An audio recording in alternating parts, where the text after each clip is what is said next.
Hi ನನ್ನ ಬಂಧು ಮಿತ್ರರೇ, ಹೇಗಿದ್ದೀರಾ ಎಲ್ಲ? ನಾನು ಚೆನ್ನಾಗಿದ್ದೀನಿ, ನೀವೆಲ್ಲ ಚೆನ್ನಾಗಿದ್ದೀರಾ ಅಂದ್ಕೊಂಡಿರ್ತೀನಿ. ಇವತ್ತು ನಾನು ಪಾಲಕ್ ಕಿಚಡಿ ಮಾಡ್ತಾಯಿದ್ದೀನಿ. ಅದರ ರೆಸಿಪಿ ನಿಮ್ಗೆ ತೋರಿಸ್ಕೊಡ್ತೀನಿ. ಅದಕ್ಕೆ ಒಂದು ಅಳತೆ ಅಕ್ಕಿ ಆದರೆ ಅರ್ಧ ಅಳತೆ ಹೆಸರು ಬೇಳೆ ತೊಗೋಬೇಕು. ನಾನು ಸ್ಪ್ಲಿಟೆಡ್ ಗ್ರೀನ್ ಗ್ರಾಮ್ ತೊಗೊಂಡಿದ್ದೀನಿ. ನೀವು ಬರೀ ಎಲ್ಲೋದಾದರೂ ತೊಗೋಬೋದು, ಪರವಾಗಿಲ್ಲ, ಯಾವ್ದು ತೊಗೊಂಡ್ರೂ ಪರವಾಗಿಲ್ಲ. ಆಮೇಲೆ ಒಂದು ಕಟ್ಟು ಪಾಲಕ್ ಸೊಪ್ಪು ತೊಗೊಂಡಿದ್ದೀನಿ, ದೊಡ್ಡದು. ಅದನ್ನು ಮಿಕ್ಸಿಗೆ ಹಾಕಿ ಅದನ್ನು ಬೇಯಿಸ್ಬಿಟ್ಟು ಫಸ್ಟು ಅದು ಬೇಯ್ದಾಗ ಪೂರ್ತಿ ಇದಾಗಬಾರ್ದು, ಬೇಯಬಾರ್ದು.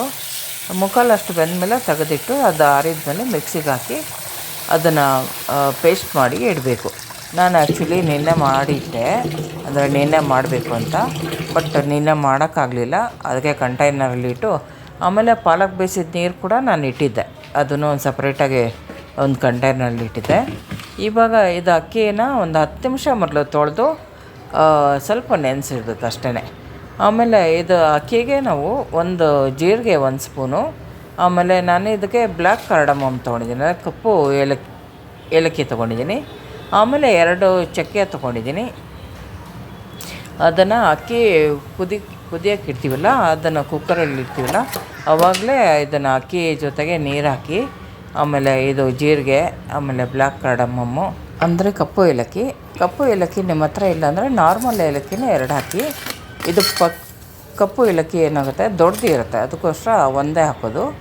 ಆಮೇಲೆ ಅದು ಬೇಯುವಾಗ ಚಕ್ಕೆ 2 ತುಂಡು ಇಟ್ಕೊಳ್ತೀವಿ, ಅದನ್ನು ಹಾಕಬೇಕು. ಆಮೇಲೆ ಅರಿಶಿನ, ಆಮೇಲೆ ತೇಜ್ಪತ್ತ ಅಂದರೆ ಮಸಾಲೆ ಎಲೆ, ಅದನ್ನು ಎಲ್ಲ ಸೇರಿಸಿ ಅಕ್ಕಿ ಬೇಯುವಾಗ ಹಾಕಬೇಕು. ಬೇಯುವಾಗ ಹಾಕಿ ಅದನ್ನು ನೀರು ಹಾಕಿ ಎಷ್ಟು ಬೇಕೋ ಅಷ್ಟು ನೀರು ಹಾಕಿ ಇಡಬೇಕು. ಅಂದರೆ ಸ್ವಲ್ಪ ಜಾಸ್ತಿನೇ ಹಾಕಿಟ್ರೆ ಒಳ್ಳೆಯದು. ಹಾಗೆ ಆಮೇಲೆ ಕುಕ್ಕರ್ ಮುಚ್ಚಳ ಮುಚ್ಚಿ ಅದು ಒಂದು 3 ವಿಶಿಲ್ ಆಗಬೇಕು. 3 ವಿಶಿಲ್ ಆದಮೇಲೆ ತೆಗೆದಿಟ್ಟು ಅದು ತಣ್ಣಗೆ ಆರೋಕ್ಕೆ ಬಿಡಬೇಕು ಸ್ವಲ್ಪ. ಅಂದರೆ ವಿಶಿಲ್ನ ಓಪನ್ ಮಾಡಿ ಅನ್ನ ಸ್ವಲ್ಪ ಆರಬೇಕು, ಹಾಗೆ ಬಿಡಬೇಕು. ಆಮೇಲೆ ಈ ಕಡೆಗೆ ಅದಕ್ಕೆ ಏನು ಒಗ್ಗರಣೆ ಹಾಕಬೇಕು ಅದು ನೋಡೋಣ.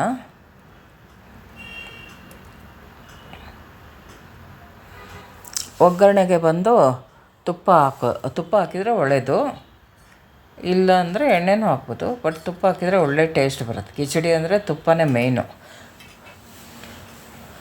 ಹಾಕ್ಬಿಟ್ಟು ಅದನ್ನು ಇದು ತುಪ್ಪಗೆ ಸ್ವಲ್ಪ 1 ಚಮಚ ಜೀರಿಗೆ ಹಾಕಬೇಕು. ಜೀರಿಗೆ ಹಾಕಿ ಆಮೇಲೆ ಸಣ್ಣಕ್ಕೆ ಹೆಚ್ಚಿದಂಥ ಮೆಣಸಿನ್ಕಾಯಿ. ಆ್ಯಕ್ಚುಲಿ ಮೆಣಸಿನ್ಕಾಯಿ ಬಂದು ಇದು ಪಾಲಕ್ ಮಿಕ್ಸಿಗೆ ಹಾಕ್ತೀವಲ್ಲ, ಅಂದರೆ ಬೇಯಿಸೋಕೆ ಇಟ್ಟಾಗ ಅದನ್ನು ಬೇಯಿಸಿ ನಾವು ಮಿಕ್ಸಿಗೆ ಹಾಕಿ ಇಡ್ಬೋದು ಬೇಕಾರೆ. ಇಲ್ಲ ಅಂದರೆ ಈ ಥರ ಸಣ್ಣಕ್ಕೆ ಹೆಚ್ಚಿಬಿಟ್ಟು ಒಗ್ಗರಣೆಯಲ್ಲಿ ಹಾಕ್ಬೋದು. ನಾನು ಇದಕ್ಕೆ ಏನಂದರೆ ಮೇಯ್ನಾಗಿ ಬೆಳ್ಳುಳ್ಳಿ ಸ್ವಲ್ಪ ಜಾಸ್ತಿ ಬೇಕಾಗುತ್ತೆ. ಸೊ ನಾನು ದೊಡ್ಡದಿರೋ ಬೆಳ್ಳುಳ್ಳಿನ 6 ತೊಗೊಂಡಿದ್ದೀನಿ. ಅದನ್ನು ಸಣ್ಣಕ್ಕೆ ಹೆಚ್ಚಿಬಿಟ್ಟು ಆಮೇಲೆ ಒಗ್ಗರಣೆಯಲ್ಲಿ ಹಾಕ್ತಾಯಿರೋದು ತುಂಬ ಚೆನ್ನಾಗಿರುತ್ತೆ. ಪಾಲಕಲ್ಲಿ ತುಂಬ ನ್ಯೂಟ್ರಿಷನ್ಸ್ ಇದೆ. ಅಂದರೆ ಇದು ತುಂಬಾ ಹೆಲ್ಪ್ ಆಗುತ್ತೆ ಡೈಜೆಷನ್ಗೆ, ಮತ್ತು ಬ್ಲಡ್ ಪ್ಯೂರಿಫಿಕೇಷನ್ಗೆ. ಆಮೇಲೆ ಬ್ಲಡ್ ಎನಿಮಾ ಅಂತಾರಲ್ಲ, ಅದು ಕೂಡ ಇದಾಗುತ್ತೆ, ಅದು ಕೂಡ ಟ್ರೀಟ್ಮೆಂಟ್ ಇದು. ಮತ್ತು ತುಂಬಾ ಒಳ್ಳೆಯದು ಡೈಜೆಷನ್ನು ಇದಕ್ಕೆ, ಅಂದರೆ ತುಂಬ ಅದಕ್ಕೆ ಮಕ್ಕಳಿಗೂ ಕೊಡ್ತಾರೆ. ಮತ್ತು ಎಲ್ಲ ರೀತಿಯಲ್ಲಿ ನ್ಯೂಟ್ರಿಷನ್ ಇದೆ ಇದು. ಹಾಗಾಗಿ ಪಾಲಕನ್ನ ತುಂಬಾ ಯೂಸ್ ಮಾಡ್ತಾರೆ. ಇಂಗ್ಲೀಷಲ್ಲಿ ಸ್ಪಿನಾಚ್ ಅಂತಾರೆ. ಇದು ತುಂಬಾ ಅಂದರೆ ವಾರಕ್ಕೆ 1 ದಿವಸ ಆದರೂ ತಿನ್ನಬೇಕು. ಹಾಗೆ ನೋಡಿ, ಈ ಕಡೆ ನಾನು ಒಗ್ಗರಣೆ ಹಾಕ್ತಿದ್ದೀನಿ. ಅಂದರೆ 2 ಸ್ಪೂನ್ ತುಪ್ಪ ಹಾಕಿದ್ದೆ. ಆಮೇಲೆ ಜೀರಿಗೆ 1 ಸ್ಪೂನು, ಅದು ಜೀರಿಗೆನೂ ಸ್ವಲ್ಪ ಜಾಸ್ತಿ ಬೇಕಾಗುತ್ತೆ, ಹಾಗಾಗಿ 1 ಸ್ಪೂನು ತೊಗೊಂಡಿದ್ದೀನಿ.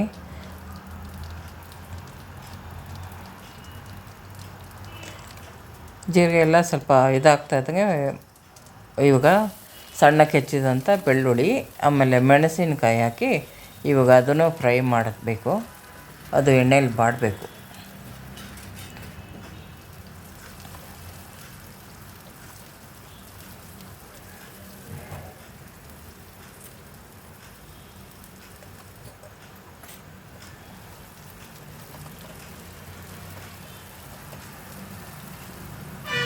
ಇದಕ್ಕೆ ಶುಂಠಿ ಹಾಕಬೇಕು ಅಂತೇನಿಲ್ಲ, ಆದರೂ ನಾನು ಸ್ವಲ್ಪ ಹಾಕಿದ್ದೀನಿ, 1 ತುಂಡು ಹಾಕಿದ್ದೀನಿ, ಅಂದರೆ ತುರಿದು ಹಾಕಿದ್ದೀನಿ ಅದನ್ನು. ಯಾಕಂದರೆ ಚೆನ್ನಾಗಿರುತ್ತೆ, ಅದು ಸ್ಮೆಲ್ಲು ತುಂಬ ಚೆನ್ನಾಗಿರುತ್ತೆ, ಅರೋಮಾ.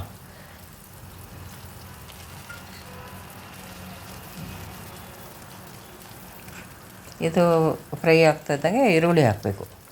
ಈರುಳ್ಳಿ ಎಷ್ಟು ಬೇಕೋ ಅಷ್ಟು ಹಾಕ್ಬೋದು. ನಾನಂದರೆ ಒಂದು ದೊಡ್ಡ ಈರುಳ್ಳಿ ಎಷ್ಟು ಹಾಕ್ತಾಯಿದ್ದೀನಿ. ಜಾಸ್ತಿ ಹಾಕಿದರೂ ಪರವಾಗಿಲ್ಲ ಅಥವಾ ಎಷ್ಟೇ ಇದ್ದರೂ ಪರವಾಗಿಲ್ಲ, ಒಳ್ಳೆ ಟೇಸ್ಟ್ ಬರುತ್ತೆ.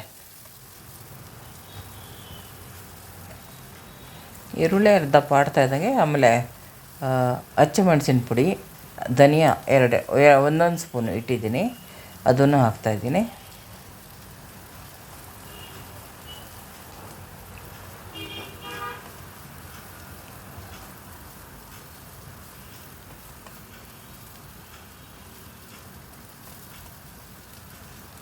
ಇದು ಸ್ವಲ್ಪ ಅಂದರೆ ಬ್ರೀಫಾಗಿ ತೋರಿಸ್ತಾಯಿದ್ದೀನಿ, ಯಾಕಂದರೆ ನೋಡಿಕೊಂಡು ನಿಧಾನಕ್ಕೆ ಸ್ಕಿಪ್ ಮಾಡಿ ಇದು ಮಾಡೋ ಬದಲು ಒಂದೇ ಥರ ನೋಡಿಕೊಂಡ್ರೆ ಮಾಡೋಕ್ಕೆ ಈಸಿ ಆಗುತ್ತೆ ಕಲಿಯೋರಿಗೆ ಅಂತ ಹೇಳ್ಬಿಟ್ಟು. ಈಗ ನೋಡಿ, ಧನಿಯಾ ಒಂದು ಸ್ಪೂನು, ಮೆಣಸಿನ್ಕಾಯಿ ಹಸಿಮೆಣ್ಸಿನ ಪುಡಿ 1 ಸ್ಪೂನ್ ತೊಗೊಂಡಿದ್ದೀನಿ ಖಾರಕ್ಕೆ. ಆ ಮೆಣಸಿನ್ಕಾಯಿ ಇದೆಲ್ಲ ಅದು ಸ್ವಲ್ಪ ಖಾರ ಕಮ್ಮಿ ಇರುತ್ತೆ. ದೊಡ್ಡ ಮೆಣಸಿನ್ಕಾಯಿ ತೊಗೊಂಡಿದ್ದು, ಅದರಲ್ಲಿ ಖಾರ ಕಮ್ಮಿ ಇರುತ್ತೆ. ಹಂಗಾಗಿ ಇದು ಬೇಕಾಗುತ್ತೆ. ಹೆಂಗೆ ಇದ್ರೂ ಹಸಿಮೆಣ್ಸಿನ ಪುಡಿ ಬೇಕೇ ಬೇಕಾಗತ್ತೆ, ಧನಿಯಾನೂ ಬೇಕಾಗುತ್ತೆ, ಧನಿಯಾ ಪುಡಿನೂ ಬೇಕಾಗತ್ತೆ. ಇದು ಮಕ್ಕಳಿಗೆಲ್ಲ ತುಂಬ ಇಷ್ಟ ಆಗುತ್ತೆ. ಸಣ್ಣ ಮಕ್ಳಿಗೂ ಅಷ್ಟೇ. ಇವಾಗ ಅನ್ನ ಅವಾಗೇ ಕಲಿತಾ ಇರ್ತಾರೆ, ಅವ್ರಿಗೂ ಅಷ್ಟೇ ಇಷ್ಟ ಆಗುತ್ತೆ. ಮತ್ತು ಅವಕ್ಕೂ ಡೈಜೆಷನ್ ಬೇಗ ಆಗುತ್ತೆ.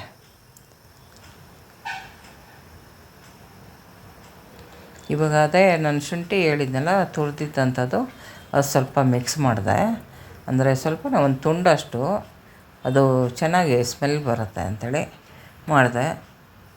ಇನ್ನು ಟೊಮೆಟೊ ಹಾಕಬೇಕಿದೆ.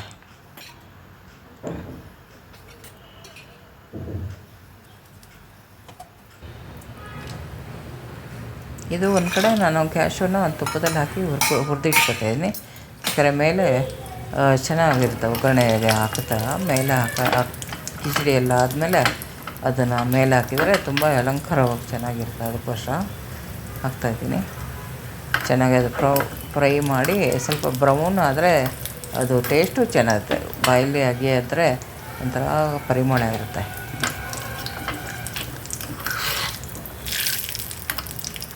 ಲಾಸ್ಟಿಗೆ ಯಾಕೆ ಹಾಕೋದಂದರೆ ಅದು ಸ್ವಲ್ಪ ಕ್ರಿಸ್ಪಿಯಾಗಿರುತ್ತೆ ಅಂಥೇಳಿ.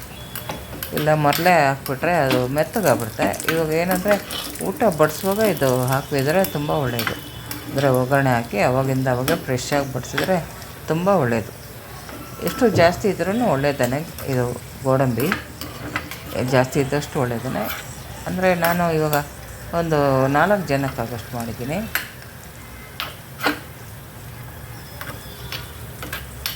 ನೀವು ಮಾಡಿ ನೋಡಿ, ನಿಜವಾಗ್ಲೂ ತುಂಬ ಇಷ್ಟಪಡ್ತೀರಾ.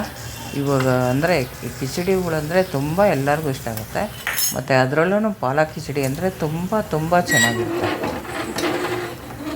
ಅದು ಕಲ್ಲರು ಎಷ್ಟು ಚೆನ್ನಾಗಿ ಬರುತ್ತೆ ಅಂತ ಗ್ರೀನಿಶಾಗಿ ಬರುತ್ತೆ. ಫುಲ್ಲು ಅಂದರೆ ಒಂದು ಕಟ್ಟು ಫುಲ್ಲಾಗಿ, ಅಂದರೆ ಕೆಲವರು ಏನು ಮಾಡ್ತಾರೆ ಸ್ವಲ್ಪ ಹಾಕ್ತಾರೆ, ಹಂಗಲ್ಲ. ಇದಕ್ಕೇನಂದರೆ ಒಂದು ಕಟ್ಟು ತೊಗೊಂಡ್ಮೇಲೆ ಫುಲ್ ಕಟ್ ಹಾಕಬೇಕು.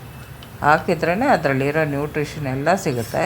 ಆರೋಗ್ಯಕ್ಕೂ ಒಳ್ಳೆಯದು, ಮತ್ತು ತಿನ್ನೋಕ್ಕೂ ತುಂಬ ಡೈಜೆಸ್ಟ್ ಆಗುತ್ತೆ. ಎಲ್ಲ ಫುಲ್ ಹಾಕಿ ಮಾಡಬೇಕು. ನೀವು ಮಾಡ್ತೀರಲ್ಲ, ಮಾಡಿ ಹೇಗಾಯಿತು ಅಂತ ಕಮೆಂಟ್ ಮಾಡಿ ತಿಳಿಸಿ. ನಿಜವಾಗ್ಲೂ ತುಂಬ ಚೆನ್ನಾಗತ್ತೆ. ನೀವು ಡೆಫಿನೆಟಾಗಿ ಹೇಳ್ತೀನಿ, ನೀವೆಲ್ಲ ಇಷ್ಟಪಡ್ತೀರ. ಇದೇ ಥರ ಇಷ್ಟಿಷ್ಟೇ ಕ್ವಾಂಟಿಟಿ ಹಾಕಿದರೂ ನಿಮ್ಗೆ ಗೊತ್ತಾಗುತ್ತೆ ಈ ಥರನೇ ಆಗುತ್ತೆ ಅಂಥೇಳಿ. ಮಾಡಿ ಎಲ್ಲರೂ ತಿನ್ನಿ. ಆಮೇಲೆ ಗೊತ್ತಲ್ಲ, ನನ್ನ ಚಾನಲ್ ಲೈಕ್ ಮಾಡಿ, ಸಬ್ಸ್ಕ್ರೈಬ್ ಮಾಡಿ, ಶೇರ್ ಮಾಡಿ. ನಂಗೆ ತುಂಬ ಖುಷಿಯಾಗುತ್ತೆ.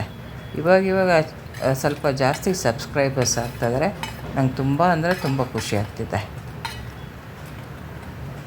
ಇನ್ನೂ ನಾನು ಒಳ್ಳೊಳ್ಳೆ ರೆಸಿಪೀಸನ್ನು ಹಾಕ್ತೀನಿ. ಅಂದರೆ ಎಷ್ಟು ಮನೆಯಲ್ಲಿ ನಮ್ಮ ಹತ್ರ ಐಟಮ್ ಇದ್ದಾವೋ ಅದರಲ್ಲೇ ಮಾಡೋವಂಥದ್ದು ಹಾಕ್ತೀನಿ. ಎಷ್ಟು ಇಂಗ್ರೀಡಿಯೆಂಟ್ಸ್ ಮನೆಯಲ್ಲಿ ಎಲ್ಲರಿಗೂ ಸುಲಭವಾಗಿ ಸಿಗುತ್ತೋ ಅಂಥ ಐಟಮ್ಸನ್ನ ನಾನು ಹೆಚ್ಚಾಗಿ ಹಾಕ್ತೀನಿ. ಆವಾಗ ಮಾಡೋರ್ಗು ಏನೋ ಅದು ತರಿಸ್ಬೇಕು ಇದು ತರಿಸ್ಬೇಕಂತಿಲ್ಲ, ಮನೇಲಿರೋ ಐಟಮ್ನೇ ತೋರಿಸ್ತಾಯಿರ್ತೀನಿ. ಖಂಡಿತ ದಿನಕ್ಕೊಂದಾದರೂ ರೆಸಿಪಿ ಹಾಕ್ತೀನಿ. ಎಲ್ಲರೂ ನೋಡಿ ಆಮೇಲೆ ಮಾಡಿ ಕಲೀರಿ. ನಾನೇನು ದೊಡ್ಡದಲ್ಲ, ನಳಪಾಕ ಶಾಸ್ತ್ರ ಅಲ್ಲ, ಕಲ್ತಿದ್ದೇನಲ್ಲ. ಬಟ್ ಇದ್ದಿದ್ರಲ್ಲಿ ಚೆನ್ನಾಗಿ ಮಾಡ್ತೀನಿ ಅನ್ನೋ ಇದ್ದಿದ್ದೆ ನನಗೆ, ಹಾಗೆ ತೋರಿಸ್ತಾಯಿದ್ದೀನಿ. ನೀವು ಮಾಡಿ, ಖಂಡಿತ ಕಮೆಂಟ್ ಮಾಡಿ ಹೆಂಗಾಯಿತು ಅಂತ ಡೆಫಿನೆಟಾಗಿ ನಾವು ಅದು ಚೆನ್ನಾಗಾಗಿರುತ್ತೆ ಅಂತ ಹೇಳ್ತೀರಂತ. Thank you so much.